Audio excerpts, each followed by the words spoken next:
Welcome to the Mockingcast, the podcast of Mockingbird Ministries. I'm David Zoll, your host, and in just a few moments, I'll be joined by my co-hosts, Sarah Condon and RJ Heyman. We come to you every week to explore a few of the places where we currently see grace, and its absence, playing out in unexpected and compelling ways. We are glad to have you with us.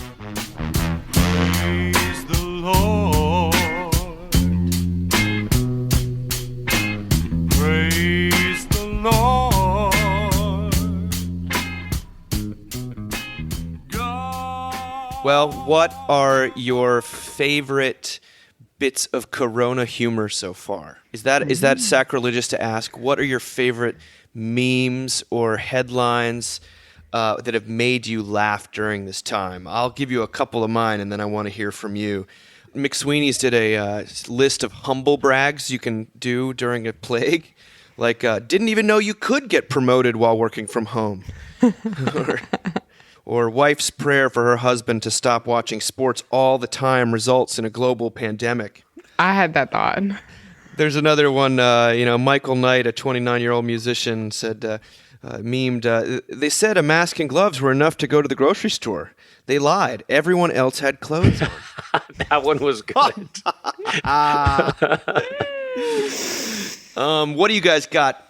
What do you guys got for me, for our audience? Yeah, you stole mine. That's good. Joke-wise. That's a good one. I mean, R. Eric Thomas, if you guys don't read, it's his column in Elle online is called Eric Reads the News. It's very funny all the time, but it's especially funny right now.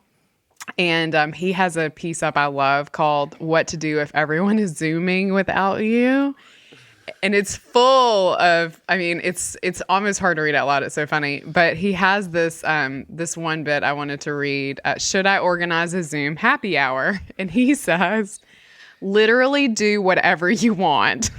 Organize a virtual event, make up capricious rules, set a dress code, mute everyone, and sing the entirety of Cats. We're under digital martial law. That's the thing where you act like it's Black Friday at Marshall's.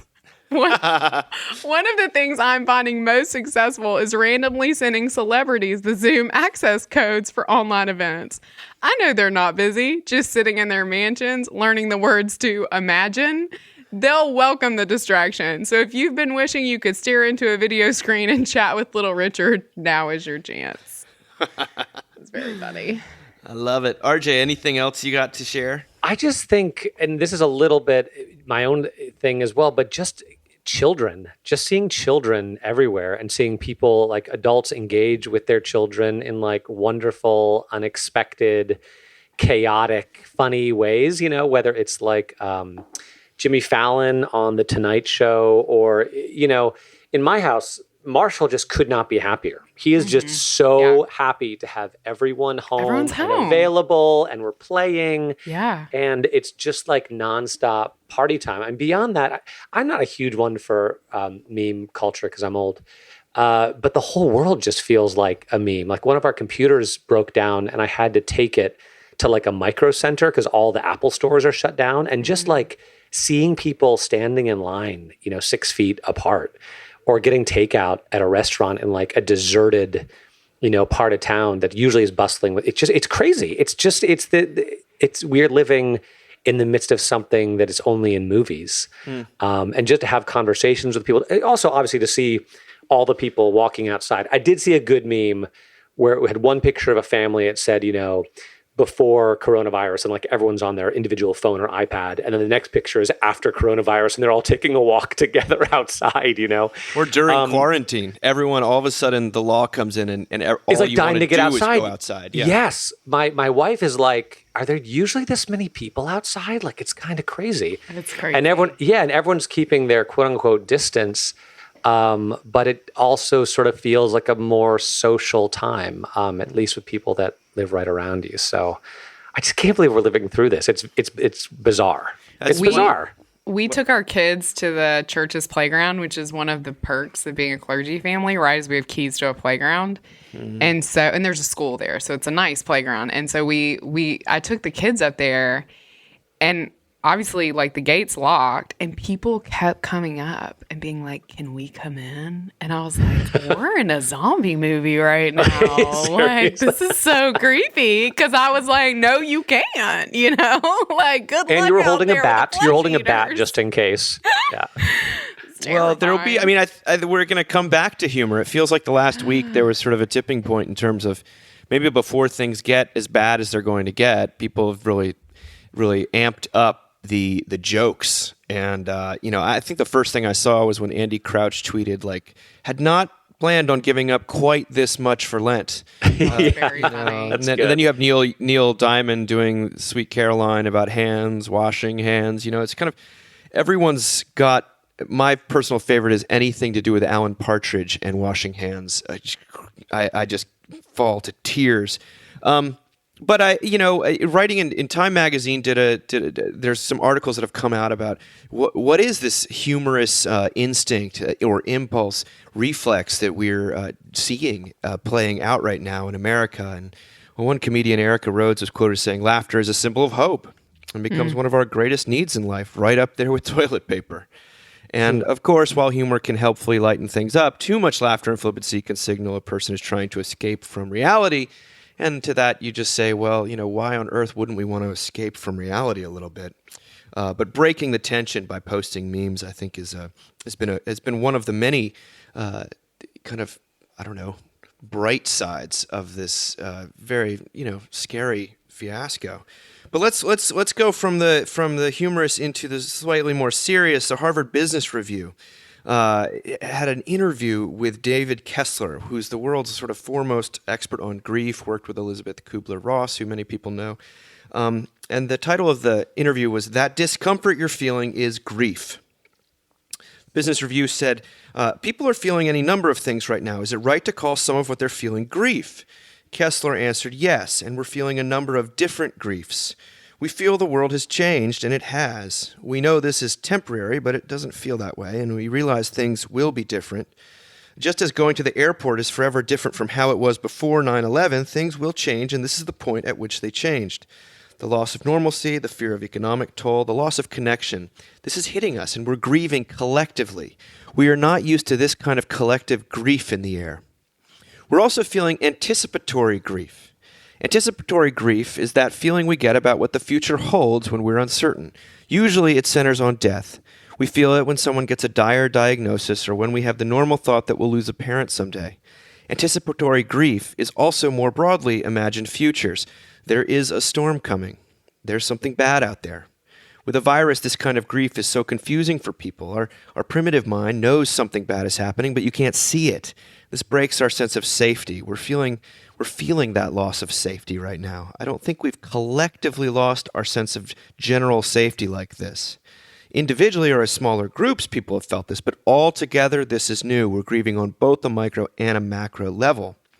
Then he goes into the stages of grief, and Connor Gwynn has written for us perceptively on this for Mockingbird, but Kessler tries to say that the stages of grief are not supposed to be linear or a ladder to climb. They may not happen in particular order, but he goes through how they look right now. There's denial, which we say a lot of early on, that this virus won't affect us. Then there's anger. You're making me stay home and taking away my activities. Then there's bargaining. Okay, if I social distance for 2 weeks, everything will be better, right? Then there's sadness. I don't know when this will end. And finally, there's acceptance. This is happening. I have to figure out how to proceed.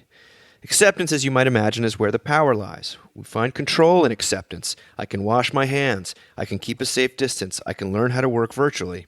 But Kessler goes on. He says that there's another stage that he's trying to introduce and that the Kubler-Ross family has actually given him permission to introduce, which is finding meaning. Meaning being that sort of sixth stage. He said, I had talked to Elizabeth quite a bit about what came after acceptance. I did not want to stop at acceptance when I experienced some personal grief. I wanted meaning in those darkest hours. And I do believe we find light in those times. Even now, people are realizing they can connect through technology. They are not as remote as they thought. They are realizing they can use their phones for long conversations. They're appreciating walks. I believe we will continue to find meaning now and when this is over.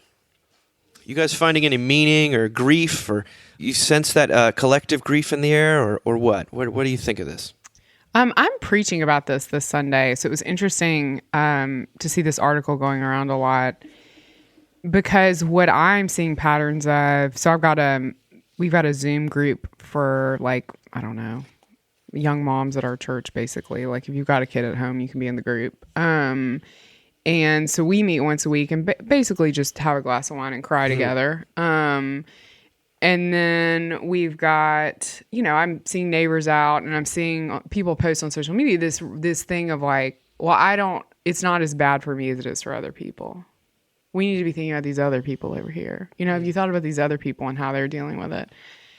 I've heard so many people in my neighborhood say, like, they'll list off their problems. A really good friend of mine who's trying to sell her house and owns 2 houses right now, and, was like, but it's just a first world problem. And I hate that phrase, because I'm always like, it's still a problem. You know what I mean? Like, even if you like put a dress on it, it's still a problem. And I really am trying to encourage people this Sunday.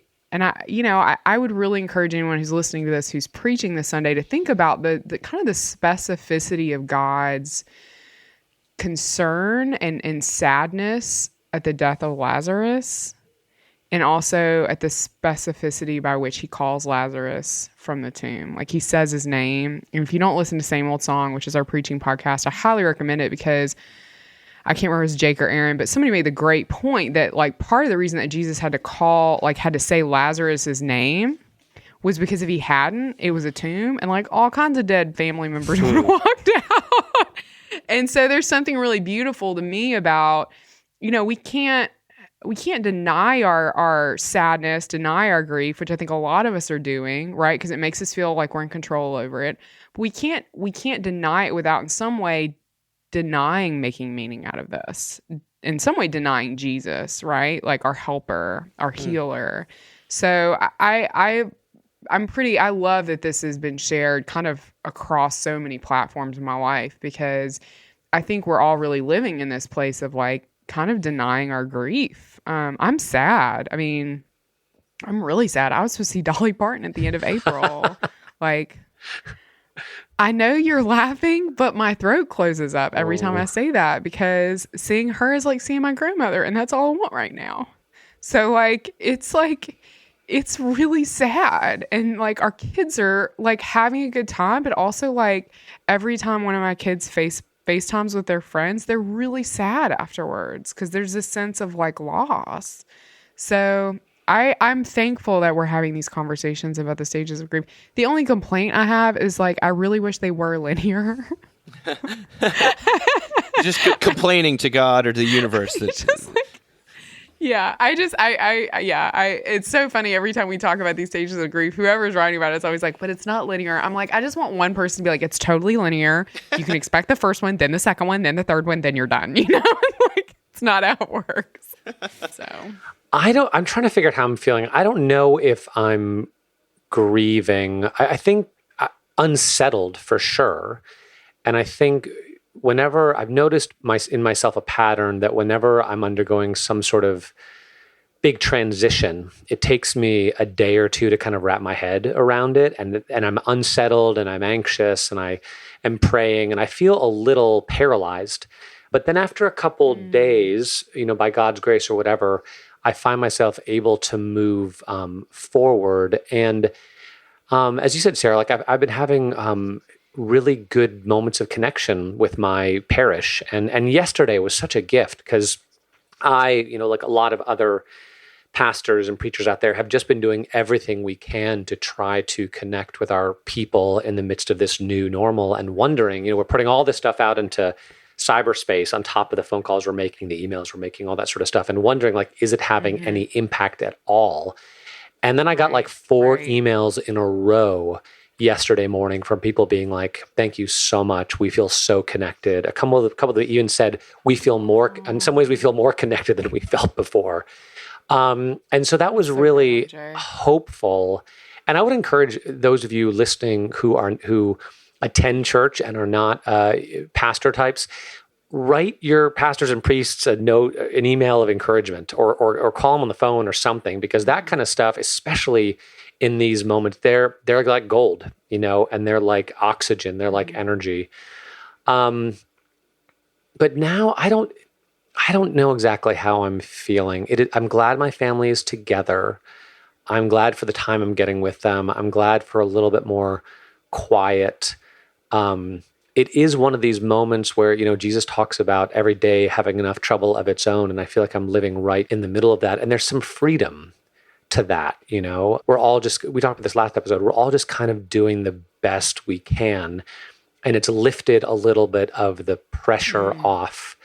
And it also just does feel like a slightly more human and compassionate moment. For the first time in a long time, people on social media are starting to be like, maybe we could give politicians in our life a little bit of a break, whether they're on the left or the right. Like maybe everyone's just kind of doing the best they can. I don't know if I'm feeling sad or bargaining necessarily. I'm kind of like, well, here we are. Let's do this. Yeah. I'm so glad to hear that though, RJ, because you've really been in my prayers just because like it has been like job transition. There's a whole parish in Florida. There's a house in Florida. You got a kid who's a senior in high school.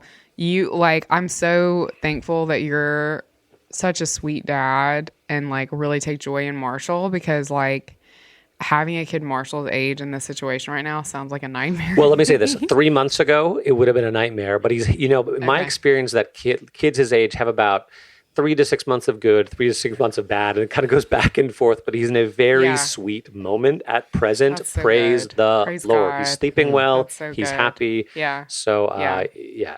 They're also a little bit like, I hadn't thought about it, but everyone puts up these like things about how this is like the best time for dogs, right? Because their people never leave, but it's also probably the best time for toddlers too. Absolutely. You know what I mean? Yes. Like Yeah.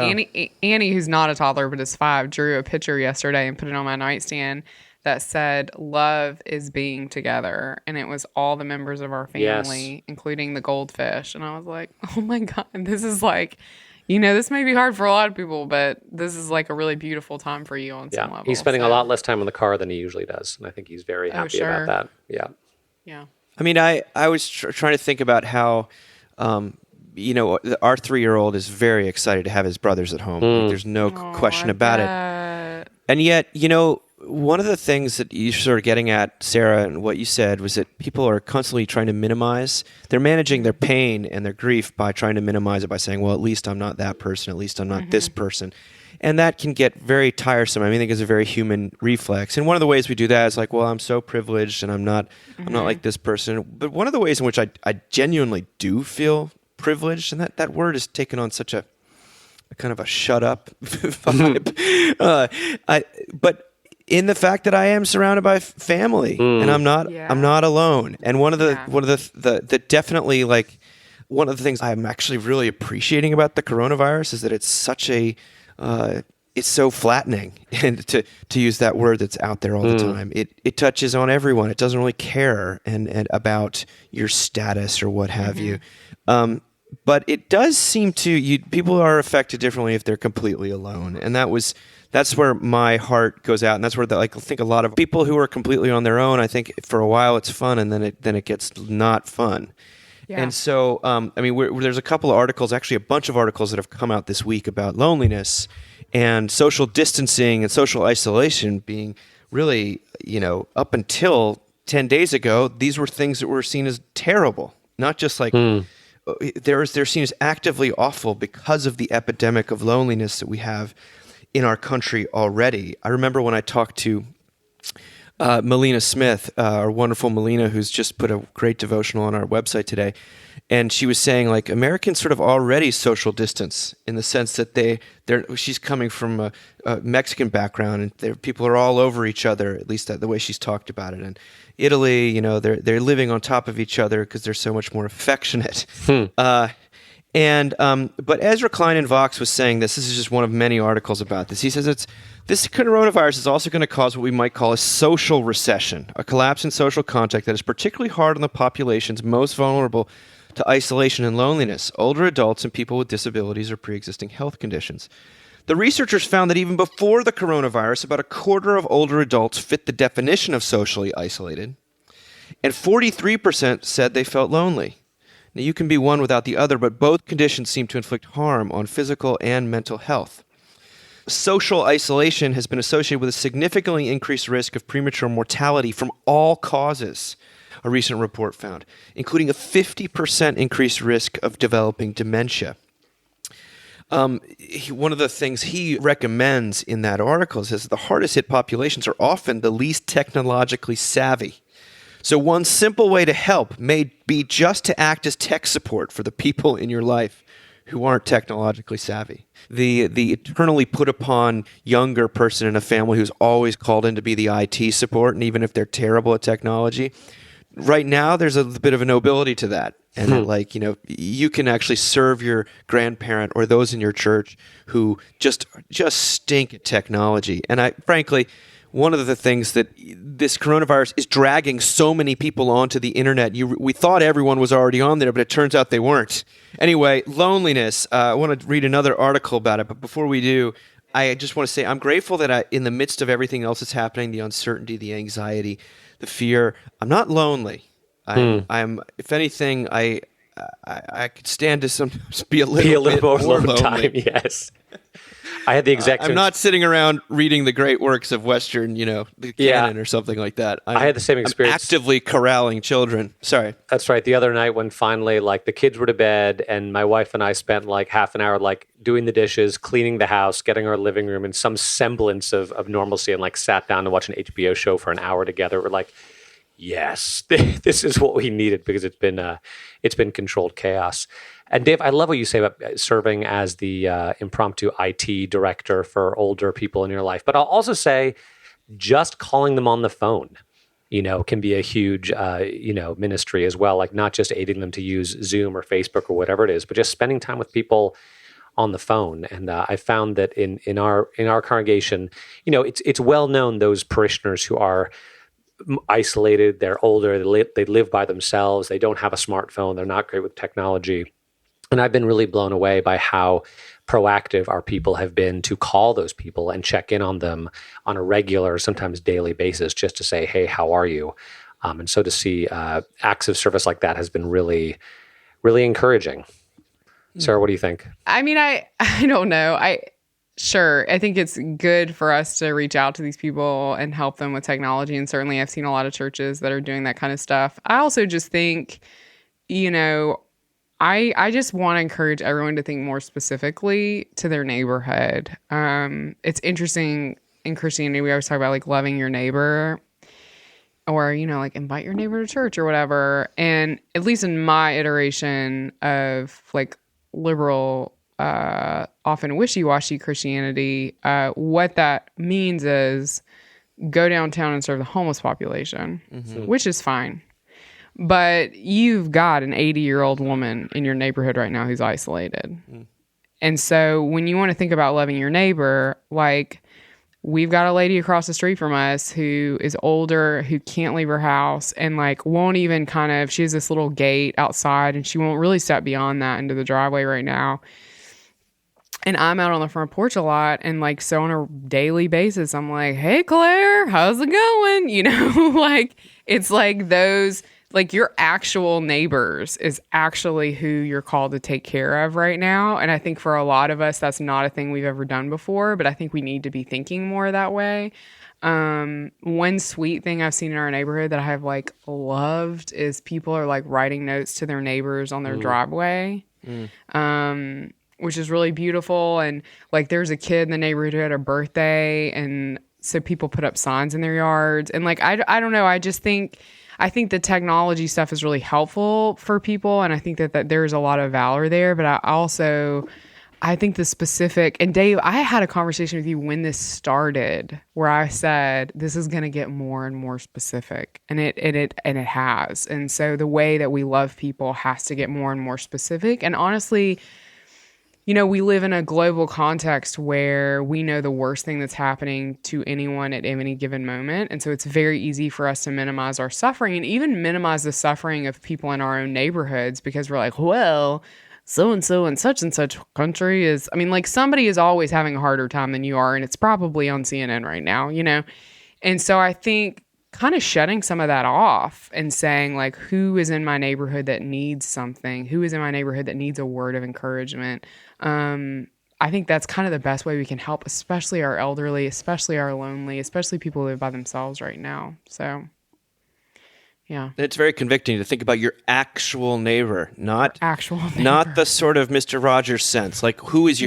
Think about not the person you get to have a benevolent relationship with, where you get to be above them, right? Not that person. We're talking about the person who always is like kind of cleaning up your stuff right before you're about to, and it drives you crazy because you make such a judgment. Or the people that like anytime we throw stuff away that maybe shouldn't be thrown away, make a comment about landfills and things like that, and you just want to be like, ah! Those are your people now. Those you know are what the I mean? people. It turns out they always have been. Yeah. It's just they're really your people now. You know? And trust me, they're around. They're not doing anything.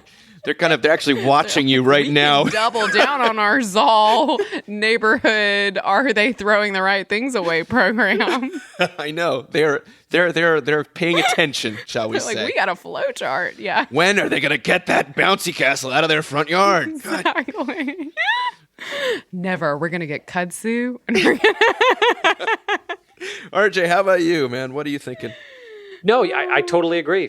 And we have quite a few older people in our neighborhood who we do kind of know. We don't spend a lot of time together, but even the other day, my Marshall, again, wanted to go climb one of our neighbors' trees because it's a really cool tree. And we've been learning about trees as we sit in the yard and talk about varietals. And so we walked over and knocked on Jack's door, and he actually shook both of our hands. He reached out and shook our hands. So we climbed the tree, and I was like, Marshall, we need to go home right now and wash our hands.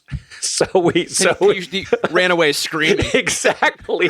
I was so taken aback. I was like, oh my God, man. Well, it's also hard to be dating during this time. I think that this is not exactly our stage of life right now, but thank God. There was an article in Mother Jones by Julia Lurie called Apocalyptic Booty Calls and the Meaning of Loneliness in the Time of Coronavirus. How exactly does one date during a pandemic? The cringingly topical pickup line seems to be a popular way to start. I recently got a message reading, "If coronavirus doesn't take you out, can I?" Thanks, but no thanks, Andy. I literally read that and had to hear some. I was like, I don't get it. And then you just read it. And I was like, oh, like that's out of the dating game I am. A colleague of hers received, "I don't know what's more attractive, your killer dance moves or the idea of weathering the apocalypse together." Back to humor again. It all starts to feel like an exhausting exercise in ignoring the loneliness tucked away in a dark corner. After all, who really wants to acknowledge that it'd be nice to have a little company? Well, now it appears everyone does. The paradoxical silver lining of extreme social distancing is that it seems to have given people, single or not, license to talk freely about loneliness.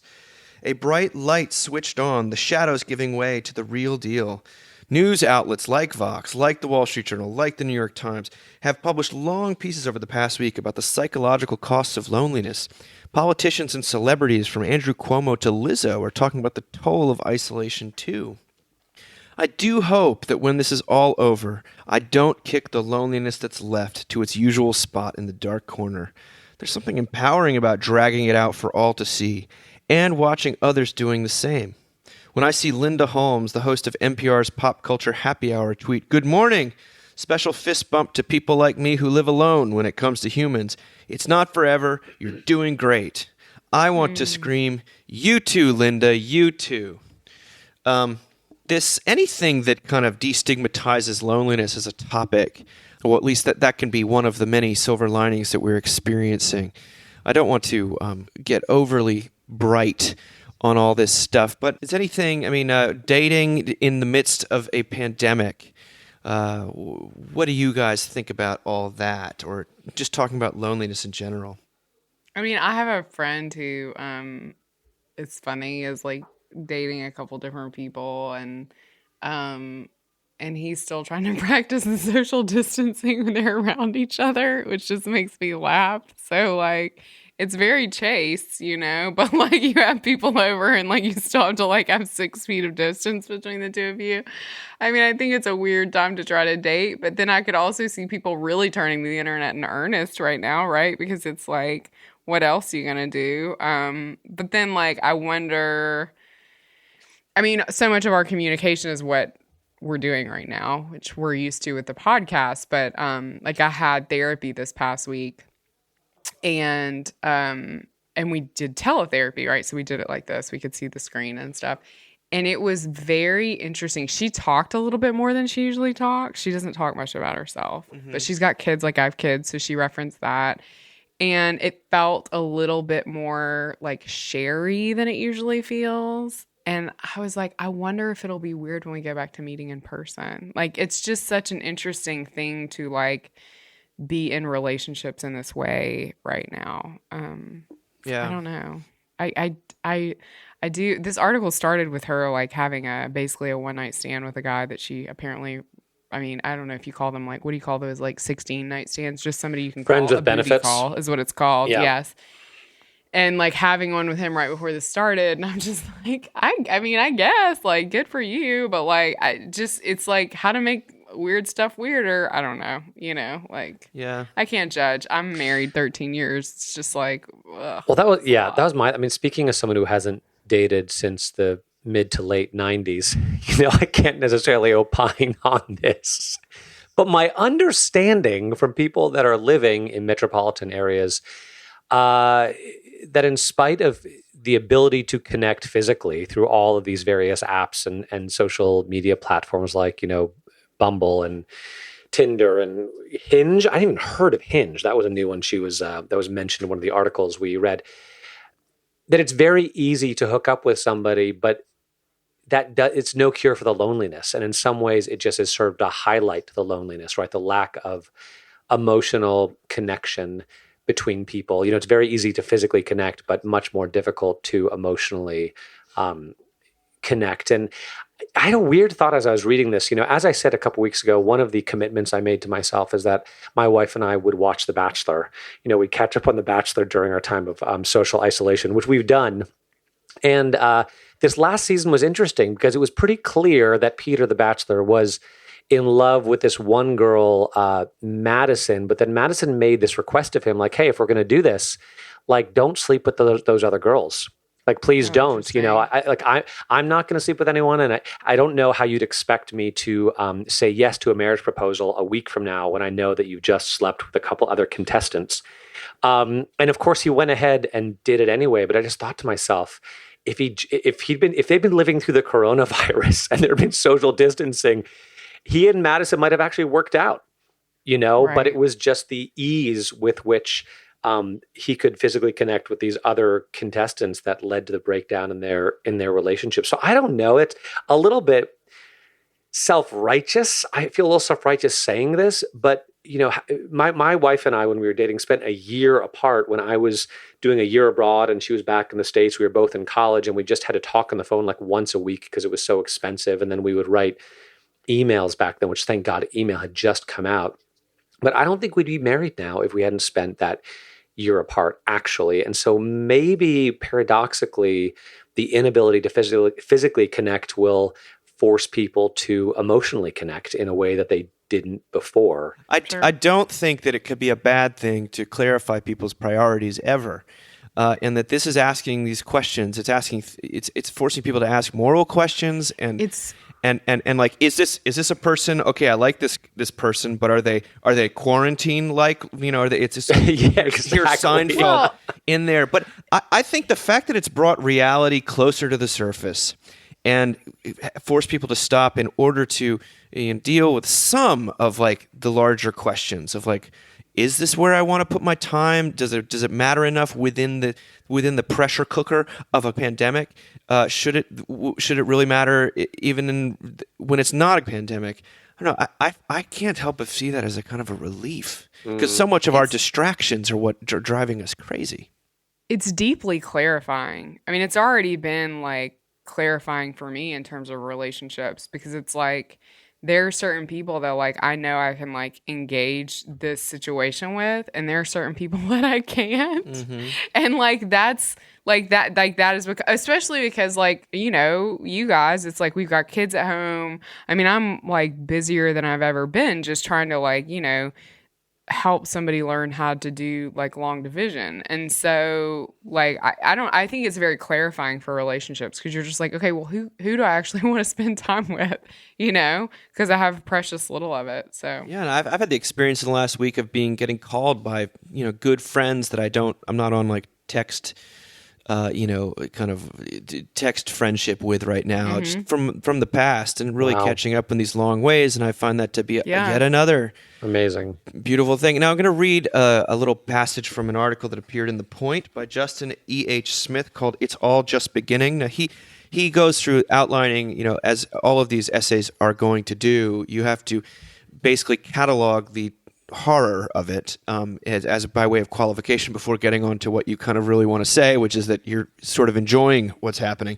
And this is what he says. He says, I find that I am generally at peace, and that the balance between happiness and sadness on any given day is little different from what it has always been for me. I find that there is liberation in the suspension of more or less everything. In spite of it all, we are free now. Any fashion, sensibility, ideology, set of priorities, worldview, or hobby that you acquired prior to March 2020 and may have by then started to seem to you cumbersome, dull, inauthentic, a drag, you are no longer beholden to it. You can cast it off entirely and no one will care. Likely no one will notice. Were you doing something out of mere habit, conceiving your life in a way that seemed false to you? Well, you can stop doing that now. We have little idea what the world is going to look like when we get through to the other side of this, but it is already perfectly clear that the quote-unquote discourses of our society, such as they had developed up until March 8th or 9th, 2020, in all their frivolity and distractiousness, have been decisively curtailed, like the CO2 emissions from the closed factories and the vacated highways. Not to downplay the current tragedy. As I've already acknowledged, it has already affected me personally in deep and real ways. But I take it that this interruption is a good thing. Now, this is kind of the truth that dare not speak its name a little bit right now, and he says it in, I think, a very trenchant way. This is such a large thing that it's not going to be just one thing and not another.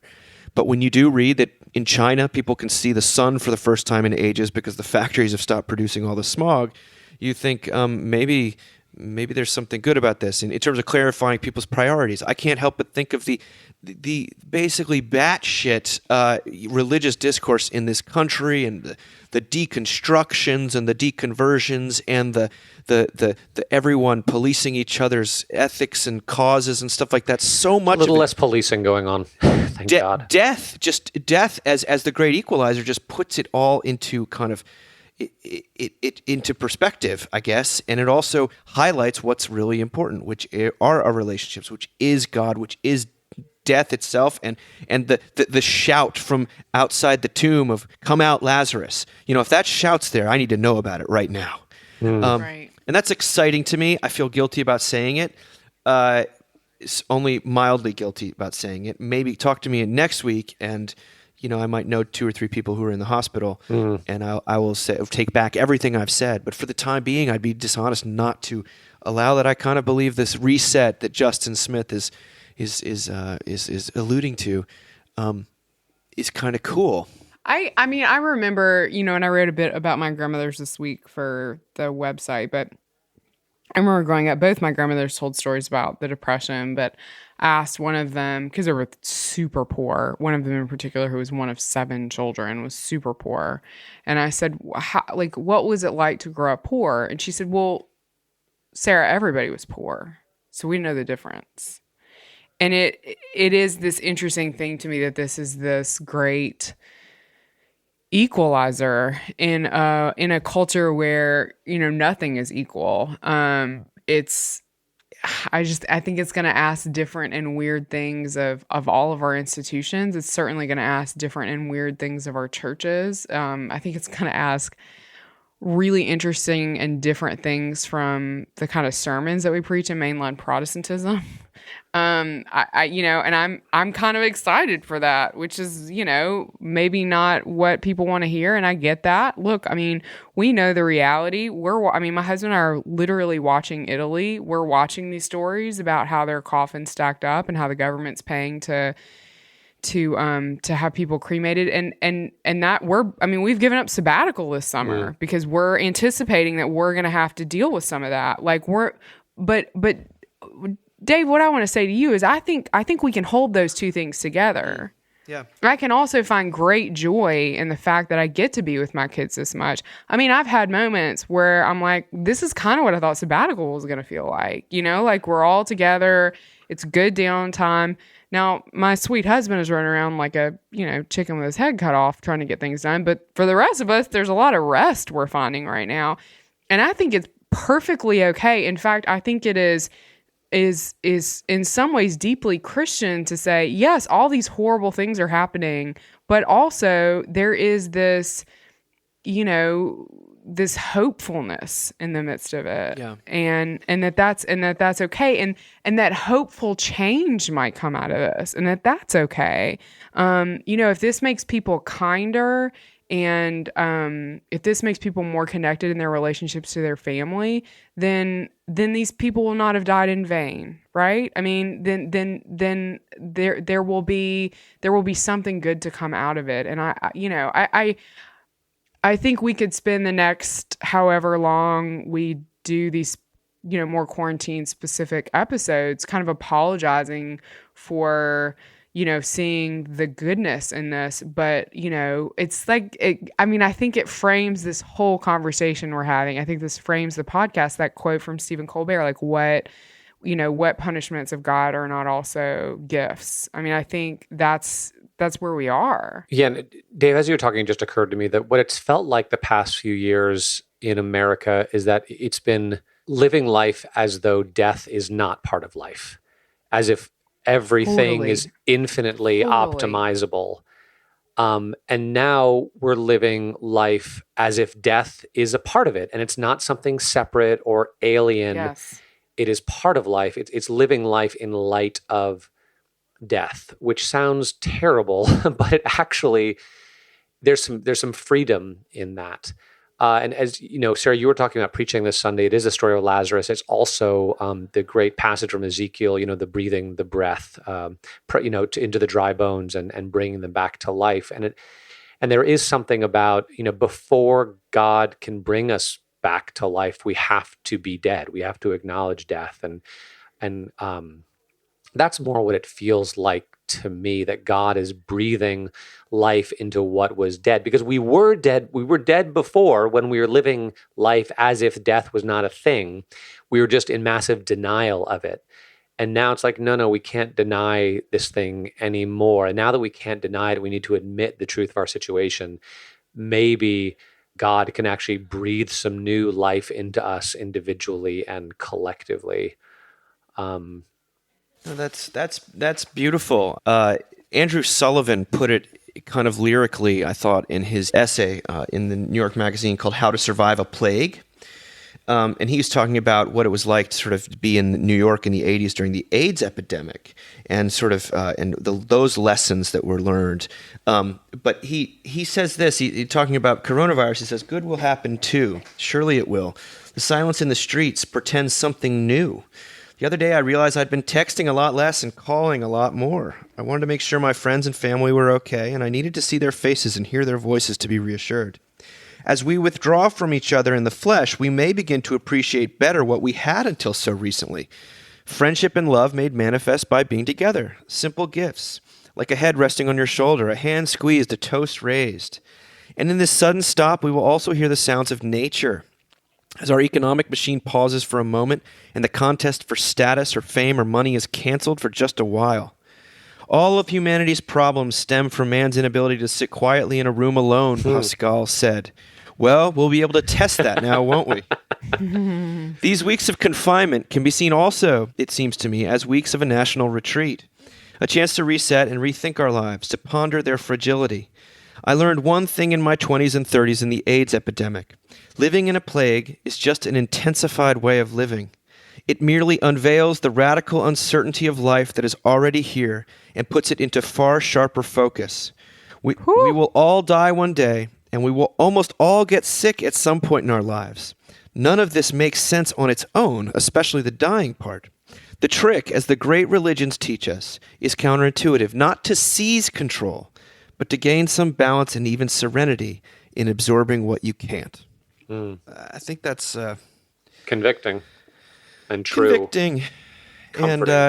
And maybe the sort of thing we would say the week before all hell breaks loose, but I mean, all hell's breaking loose, right? It's just not, we're in it. But the great thing about, hell, Tell us, Sarah. the great thing about hell, is we're not stuck there. Do you know what I mean? That's the great thing about hell, is that we're not stuck there. And the great thing about hell is it gives us a really sharp and refining contrast as to the things in our lives that are just not ducking worth it. And I think seeing goodness in the midst of this is in some ways what is going to save us. So I hope that I continue to see this stuff. I mean, I hope people continue to like propose marriage, and people continue to make babies, and people I hope for the goodness in the midst of this. I don't know. I mean, I think we're already there. Yeah, it's going to get worse. It's going to get scarier. It's going to get more intensified. But like, I'm already stuck at home. You know what I mean? Like, we're kind of where we are right now for the foreseeable future. Sometimes I think that the life of in ministry, and this is also true of life more generally, but particularly when you have to get up there in a pulpit and try to say something true and of comfort to people, is already an intensified way of living, because you're constantly confronted with death. And it can be exhausting. You can want to just get on the treadmill of distraction and never look back. And yet I feel like with the rest of the world kind of joining us in that, I feel less alone, and that everyone's thinking about life and death, and so many of the non-issues that we thought were so important have faded. I mean, isn't it funny how no one cares about the Democratic primary all of a sudden? Yeah. I know, it's really interesting. I find it like, we can say till we're blue in the face that politics is important, but it's not actually the main thing going on in life. But then something like this happens, and life and death, which is the main thing happening in life, casts everything else into kind of people still care, but not primary. It's not primary. And whenever we're in the realm of the primary things, we're in the realm of reality, and that's where God is. And so again, I'm with Sullivan on all this. The intensified way of living, yes, we might all need to take a lot of naps, but it sounds like we're going to have the time to do that. Yeah, a buddy of mine said, he's like, I just feel like we're all catching up on the sleep we've been missing for the last decade or whatever it is. Like, we're all going to come out of this hopefully pretty well rested, as long as we don't wake up at 3 a.m. with, fears hanging over. Yeah, exactly. I'm definitely doing that too. But part of that's my fault because I'm watching Tiger King. So you know what I mean? Like, okay. I haven't watched Dave, that yet. As you were talking, Dave, you're going to be so much dumber afterwards. Okay, keep going, RJ. Dave, it reminded me of something your brother Simeon said to me when we were leading. That guy? That guy. Who? He's almost like a brother to you. I know. Oh my God, it's the best joke. I think about it every time. It's so good. Was it John who introduced him who said he's a friend of the family or something? He's more like he's like a close family friend. It's so terrible. Oh my God. But I was leading. And he's the best of the Zalls. He and I were both leading a youth ski camp, probably 15 years ago or something. And I was thinking about seminary, and because I hadn't gone yet, and I sort of, we were leading a small group together, and I offhandedly kind of said, and maybe I'll go to seminary, but maybe I'll quit this ministry thing and go get a real job. And Simeon said, RJ, what could be more real than what you're doing right now? Is I don't know, is dealing with numbers or business and not that I don't believe in the priesthood of all believers, right? I do deeply believe in that we're all called to different things. But what we're all going through right now is more real than anything could ever possibly be. And all the other stuff we thought was real is not. It's ephemeral and vanishing. And Dave, I think you're right that we in ministry are privileged that privileged or cursed both ways, that this is closer to what our life usually looks like. Because there are people dying all the time. Like I'm going to the hospital every Sure. week. There are people falling like flies. Yeah. And it's just that most of the world has been going about its business, forgetting about the reality of death and suffering, and now they're being woken up to it, and finding some of the pain, but also discovering some of the joy and their freedom that there is in engaging with day-to-day real life. Yeah, it's funny. I keep thinking about something. Is John the one that said the thing about where God's office Yes, is? Yeah, genius. that's John. I keep thinking about that. I looked it up because I was like, is that John that said that God's office is found at the end of your rope? And I keep thinking, I think this might be what the end of the rope feels like for everyone. So, Well, let's close by talking a little bit about the impossible, because we're all sort of living with that right now. This is an article that appeared in the Covenant blog by Jonathan Michigan, who had spoke at one of our events a while ago, called "The Annunciation and the Impossible." This is, normally in Lenten, in the non-Corona years, there's the Feast of the Annunciation in the Episcopal Church, and this is what he writes. He says, "The angel Gabriel came to Mary and told her a series of impossible-seeming things. He announced that she would conceive a child who would be the Son of God. This would have seemed impossible to her for a variety of reasons. The whole idea that God could take human flesh would have sounded like something out of science fiction to her. That it could happen while she was still a virgin? Impossible. And almost as impossible as what the angel said next, that Mary's cousin Elizabeth, who was clearly too old to have children, was pregnant with John the Baptist. All impossible. But the angel said, nothing will be impossible for God." Now, we know something about impossible right now, don't we? A couple of months ago, it would have seemed impossible that we'd be living like this, in the most prosperous and advanced nation in the history of the world, locked in our homes. We wouldn't have believed it, and yet here we are. The impossible has happened. Businesses are closed. Streets are empty. People are getting sick and dying. No one has any toilet paper. It's crazy, impossible, and yet here we are. It feels now like it's impossible that we'll ever come out on the other end of this. It may feel like it's impossible we'll ever find a cure or a treatment for this disease that's ravaging the world. It may feel like it's impossible that we'll ever get to leave our homes and see our family and friends again. It is easy to watch the news and think we're never going to get through this. It's impossible. Nothing will be impossible for God. Our God chose a young woman named Mary to become his mother and the tabernacle of his flesh. God did the impossible. He conquered the boundary that sin had built between himself and us. He conquered death on the cross and gives us new life through something as simple as water poured on our head. He can do the impossible. He will do the impossible. Nothing can separate us from his love, including this virus.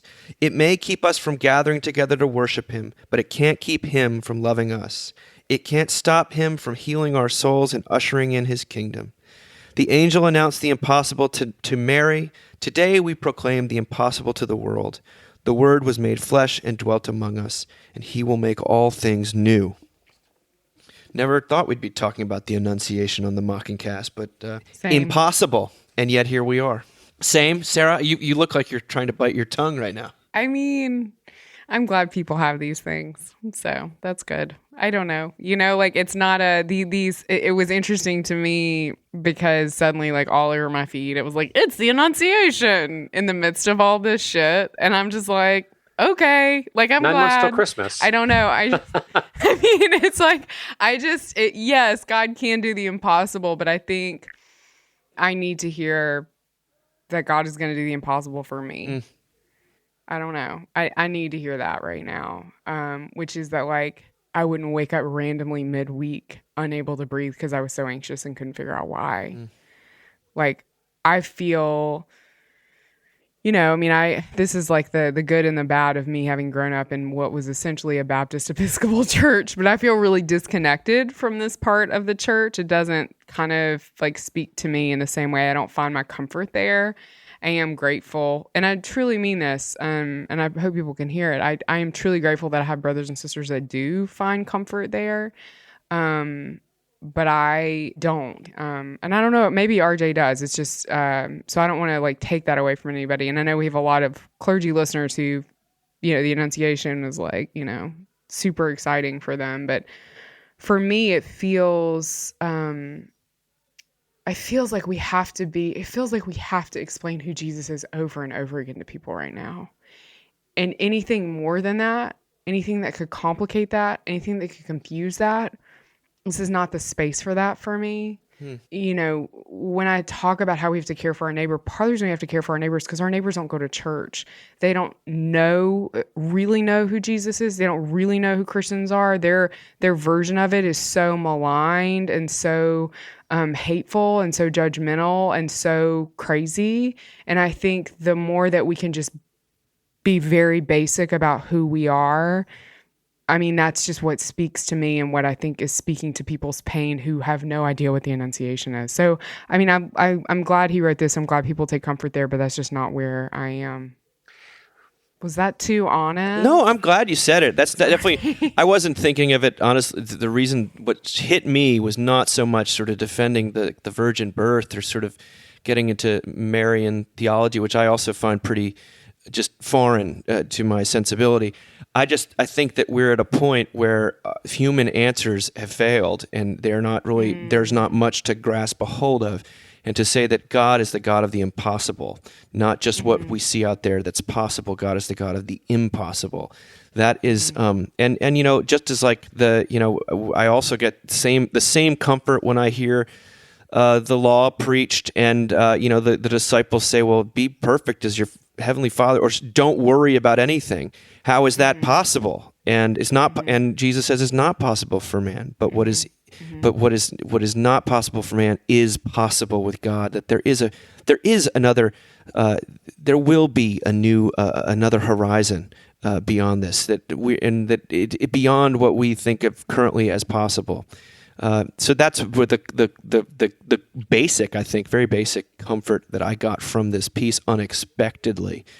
But I understand if you're operating in a church system and we are, many of us, where we need to stop everything and think about a feast day. Like, the world doesn't care about any of that stuff. Like, that's window dressing. Let's talk about the fact that I need a savior. I mean, that's just where I'm just super desperate right now. You know what I mean? And probably not like pious enough or maybe as well read enough or theological enough to appreciate these things. And I'm fine with that. I mean, I've said before, I grew up in a church that had the same floor my public school had, like, and that's what shaped me. So for me, I'm just like, I feel like I'm just a more desperate human being. I don't know. Well, I'm sadder. So, well, Dave, as you were talking about just using that word impossible, I was just trying to think of all the moments that I've lived through that seemed impossible at the time, right? I think about the first Gulf War breaking out and me watching it on CNN, which there'd never been a live televised war, and then the falling of the Berlin Wall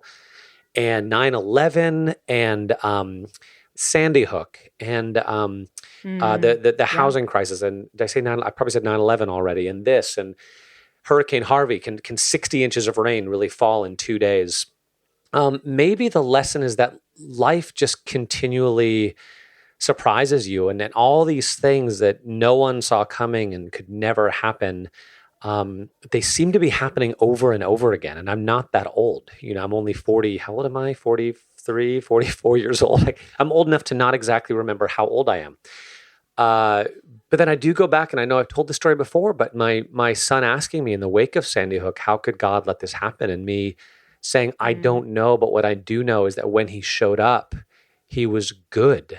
And he was so good that I can trust him when impossible things are happening all around me. And maybe this is kind of what he's saying in the piece. You know, people want to say, come on, give me a break. It's impossible that God came to earth. It's impossible this guy Jesus was God. It's like, well, okay, if you want, but to me it seems like the most likely thing, given who he was and how he lived and how he died and what happened afterwards. So maybe if we can embrace all of the impossibility of events around us, we can embrace this other impossibility, which seems to bring hope and comfort and peace and joy in the midst of all of life's other impossibilities. Because at the end of the day, that's the, as you said, Sarah, that's the only thing we can hang on to. Is things down here clearly are completely insane and chaotic and impossible and out of our control. And I don't know what other option we have than to believe in someone who holds it all and who loves us. And even when we don't know what's going on, he does, and he knows what he's doing. So Yeah, I did find it on March 25th. I'm doing these little video daily devotionals for my church. And I was like, oh, yeah, we're 9 months out from Christmas. That's so crazy. And to look back, I looked at the passage from Isaiah, when King Ahaz or Ahaz or whatever is looking for a sign. Like, where is God? Where is God? And Isaiah is like, this is the sign. A virgin shall conceive and bear a son, and his name shall be Emmanuel, God with you. And that promise is not fulfilled for hundreds of years. But in the same way, that's the promise that this king was to hold on to, this future promise. We have sort of this past promise and this future promise, which it's bizarre, right? Because it isn't right now, and yet it is right now. It's slightly disembodied, and yet it also, to me, feels incredibly hopeful that when God showed up and when he showed up in history, he was so good that we can't stop talking about him. And he said that he's still with us now, that same Jesus. W.H. Auden says that we who must die demand a miracle. And that's where we're at. And that's miracle is the miracle that Michigan was talking about. And I think that's what we have, that we're sort of circling around, and it hopefully comes across through this podcast. I was struck by another quotation from Leslie Jameson, the writer, which I thought I'll close with here. She was in conversation with Jamie Quattro, another writer, a couple of years ago. And she said, she was talking about faith and writing about faith. She said, faith also came to be trusting that there might be something on the other side of intention that felt less willed, more sublime. So much of that trust fall shows up in other parts of life, of course, showing up for another day of marriage, showing up for another day of writing, showing up for another day of parenting, feeling frustrated, cloistered, doubtful, but believing in the other side of all those feelings, believing in another horizon beyond what you can see. That's the impossibility so good. For which we are all living in right now. That's what we have to hold on to, is not to deny what the feelings are or what the reality feels like, but that there might be something on the other side of intention. I think my takeaway from this is I can't listen to anyone talk about the Lord right now if they're not also going to talk about how hard it is to be home with children. Like, if you're not going to include that in your thoughts, I can't hear it. You know what I mean? Talk to me in a year. I can maybe be more Anglo-Catholic. But today, if you're not talking about being home with babies, I mean, maybe I just need to be reading Jesus mom blogs. That's my takeaway. But I need that word if you're going to give me Girl, the wash word, your face. You know? Go on. Girl, wash your face. So don't be saying that. We got some mean letters about that one, RJ. Well, that's all we got for this week, which is a lot. But, RJ mentioned last time letters we would love to hear from you during this time, especially, where virtual communication is really a lot of ways the best that we can do. So why not leverage this platform too? So you can email us at info@mbird.com. That's mbird.com. And we will try to respond to you, maybe read your letter or talk about, give us something you would want us to speak about. Can't make any promises, but we would love to hear from you. And just, what does it say? Be well and be safe and be observant. That's what Bob Dylan. Remember, you're going to die. Remember, you are going to die. I think it was, though. Get in the pool. It's full of chlorine. It was Bob Dylan today. Say, stay safe, stay observant, and may God be with you. Let's leave it at that. Talk to you soon, guys. Yeah, Bye. all right, bye, friends. Talk to you guys soon.